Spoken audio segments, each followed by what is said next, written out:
लड्ढा सराय, उसके पास एक कॉलोनी है घोसिया कॉलोनी, जहां पे कई दिनों तक डिमोलिशन चला। भारत की केंद्र सरकार की एजेंसी डीडीए वहां पे डिमोलिशन कर रही थी।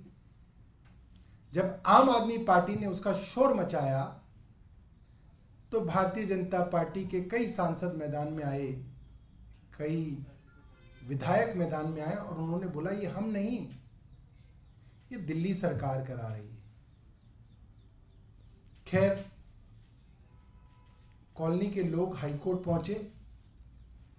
हाईकोर्ट ने करीब 400 बस्तियों का और वहां पर मौजूद बहुत सारी मल्टी स्टोरी बिल्डिंग्स का डिमोलिशन रोका, स्टे किया। हाईकोर्ट की वजह से स्टे हुआ और हाईकोर्ट ने डीडीए की यानी कि केंद्र सरकार की खिंचाई की कि जो क्लस्टर लिस्टेड क्लस्टर है आप उसका डिमोलिशन कैसे कर सकते हैं। वो डूसिब यानी कि दिल्ली सरकार के लिस्टेड क्लस्टर्स की सूची में था, उसके बावजूद गैर कानूनी ढंग से भारतीय जनता पार्टी की केंद्र सरकार उसका दिन दहाड़े डिमोलिशन करा रही थी, बुलडोजर चला रही थी। मैं जानना चाहता हूं भारतीय जनता पार्टी की केंद्र सरकार ने उन अफसरों पर जिन्होंने गैर कानूनी ढंग से लोगों के आशियाने डिमोलिश कर दिए, उन पर क्या कार्रवाई की। अभी तक तो कोई कार्रवाई नहीं की। ये तो कोई अफसर छींक दे तो उसको सस्पेंड कर देते हैं। बात बात पे रोज आप अखबार में देख सकते हैं कि कभी इसका प्रोसिक्यूशन सैंक्शन दिया एसीबी को, कभी इसका दिया, कभी इसका दिया। उन अफसरों के खिलाफ भारतीय जनता पार्टी केंद्र सरकार ने क्या कार्रवाई की? कुछ नहीं की। क्यों नहीं की? क्योंकि इन्हीं का काम कर रहे थे। आम आदमी पार्टी ने शोर मचाया तो एक्सपोज हो गए। इसके बाद इस पूरे साल लगातार दिल्ली के अंदर डिमोलिशंस चल रहे हैं। तुगलकाबाद के अंदर सबको मालूम है केंद्र सरकार की एएसआई ने करीब 2.5 लाख लोगों को बेघर कर दिया, करीब 1000 से ज्यादा मकानों को ढा दिया। उन लोगों का कोई विस्थापन नहीं किया गया, उनको कोई ऑल्टरनेटिव जगह नहीं दी गई, उन लोगों को कहीं पे रिहेबिलिटेट नहीं किया गया। पिछले 1 साल के अंदर घोसिया कॉलोनी महरौली में, धौला कुआं पे, प्रगति मैदान पे, डीपीएस मथुरा रोड के पास सुंदर नर्सरी, जहां के विधायक हमारे साथ बैठे हैं प्रवीण जी, वहां पे करीब 300 से 400 जेजे क्लस्टर्स को डिमोलिश कर दिया गया। गैर कानूनी तरीके से कर दिया गया क्योंकि वो भी लिस्टेड स्ट्रक्चर था, लिस्टेड क्लस्टर था। वहां पे भी आप बिना विस्थापित किए, बिना उनको वहीं पे जहां जो मोदी जी का वादा है, जहां झुग्गी वहां मकान, बिना उनको मकान दिए उनको बेघर किया गया। अभी कुछ दिनों पहले अखबार में खबर नहीं छपी क्योंकि अखबार में छापना मना है। जसोला गांव के अंदर करीब 70-80 बस्तियों को 70-80 जेजे क्लस्टर के यूनिट्स को डिमोलिश किया डीडीए ने, केंद्र सरकार की डीडीए ने। कोई विस्थापन नहीं किया गया, कोई रिहेबिलिटेशन नहीं किया गया।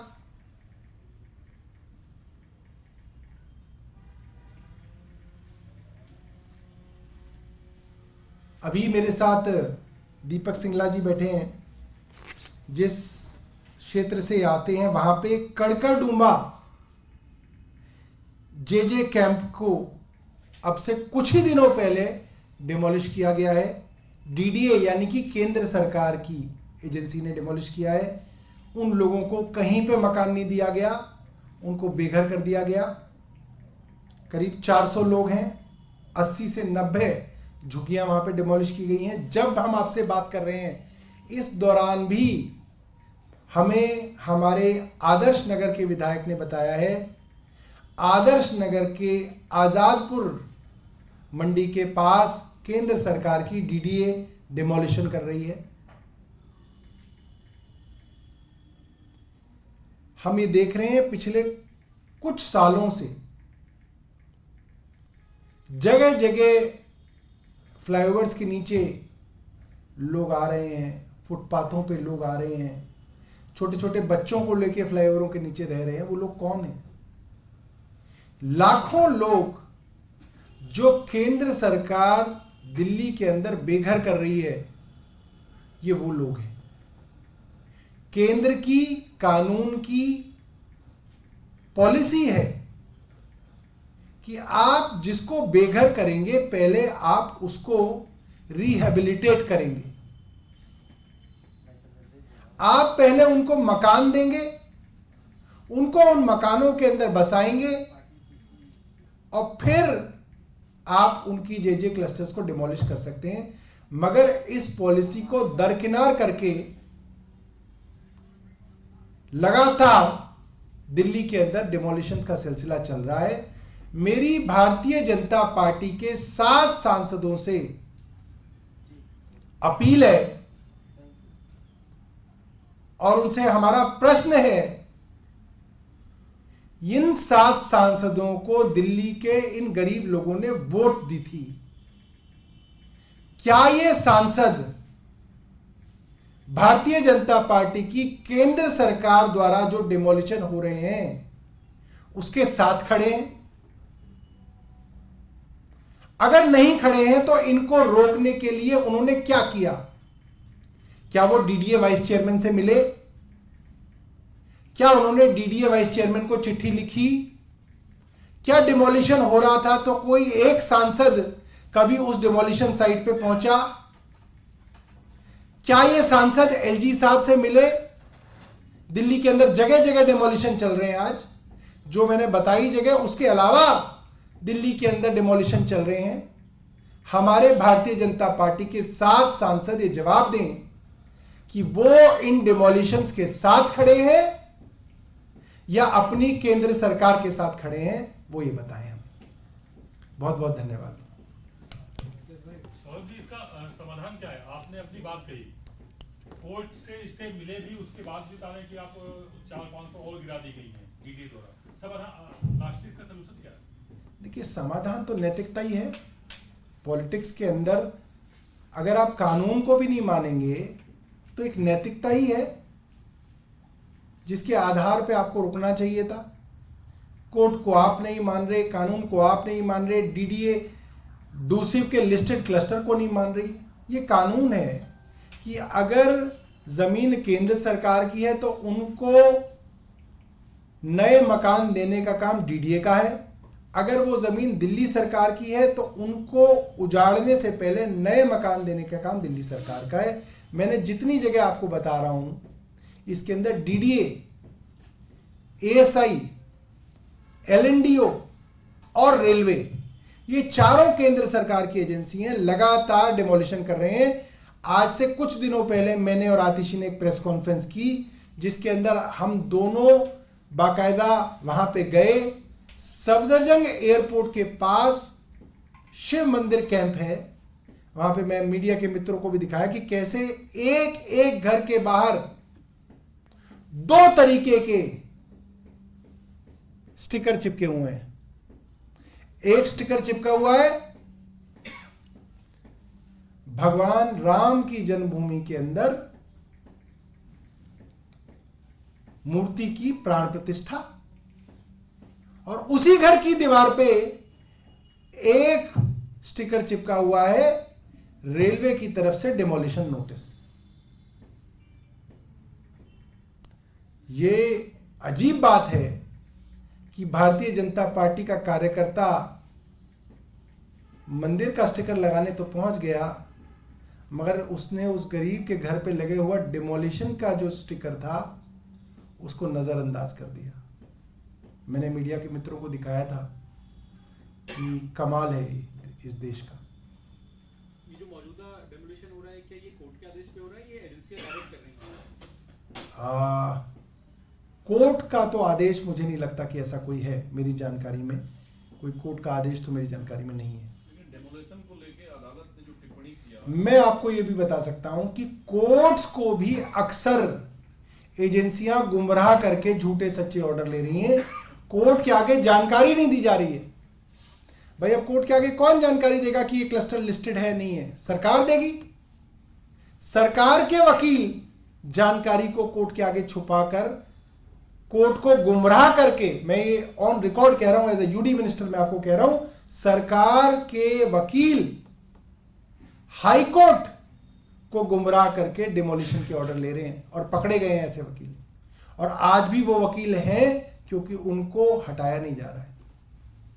क्लस्टर या बाकी अन्य जगहों पे जो डेमोलेशन हो रहा है अवैध निर्माण को लेकर, उस पे कोर्ट ने टिप्पणी किया है। अभी 2 या 3 टर्म एमसीडी में भाजपा थी, पुलिस जो है सेंट्रल गवर्नमेंट के पास है, अवैध निर्माण वो कैसे रहे, इसके लिए जिम्मेदारी तय करनी होगी, ये कोर्ट ने कहा है। देखिए, हम ये नहीं कहते हैं कि आज जो अवैध निर्माण है उसको आप होने दीजिए।